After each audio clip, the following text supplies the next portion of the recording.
I think he serves as a global spokesman for peace, and I think we need more of that. And he was just bigger than life. What he did when he didn't go through the draft was monumental, because he just gave everything up for his belief. People might not like it, but he did. Muhammad Ali was known as the people's champ, so people have come from all over to his hometown as a show of respect for the champ. John DeProfit came down from Cincinnati. I got up at 4 o'clock this morning. Me too. I said I was going to make this day. I took off, took a vacation day.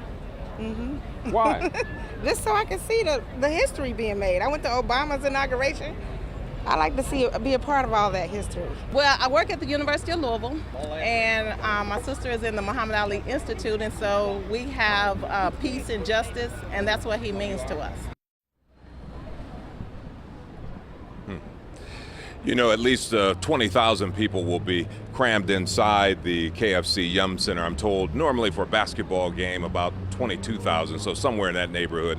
People started lining up yesterday. They waited in line for a couple of hours for tickets. Each person was allowed 4 tickets. There are a lot of people out here just roaming the streets. They don't have tickets, but they said the most important thing, they just wanted to be here for this significant event and to say goodbye to Muhammad Ali. Reporting live, I'm Curtis Fuller, WLWT News 5. And Curtis, talk a little bit about the mood there, because it doesn't feel like a funeral. It really does feel like a celebration. Well, it does. You know, we've seen a lot of celebrities out here. Mark ran into Kareem Abdul-Jabbar earlier. Will Smith arrived a short time ago. A lot of people down here. And you're right, Evander Holyfield, I should tell you that. I know that you know him. But it is. That was the best way to describe it, because people are very relaxed, laid back. They're, you know, enjoying the camaraderie with each other. But again, they have that one common bond, and that is just a pure love for this guy who, you know, started from humble beginnings here in Louisville, Kentucky, and is now known really around the planet. Yes, indeed. All right. Our own Curtis Fuller live in Louisville with the latest on saying goodbye to the people's champ. Curtis, thank you.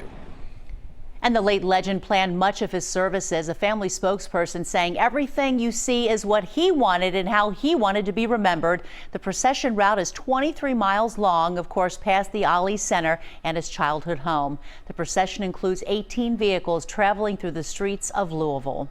Those who can't attend this afternoon's memorial service are lining the procession route. WLWT News 5's Derek Forrest continues our live team coverage with that part of the story. Derek, good afternoon to you.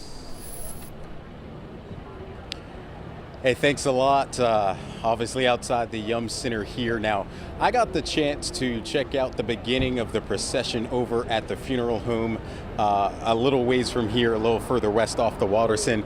And I got a chance to talk to some people who were more like celebrating Ali's life. And I ran into a couple people who had pictures, personal pictures of them with Ali. And I decided to talk to them about their personal experience about the greatest.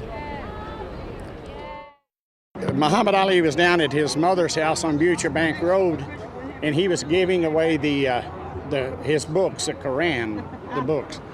And so I went down there, and friendliest person that I ever met. Well, I worked at the Courier-Journal back in the day, and I was a good friend with the security guard, and she knew I was crazy about Muhammad Ali. So when he came to meet the publisher, she called me up. She was like, "Girl, you better get upstairs.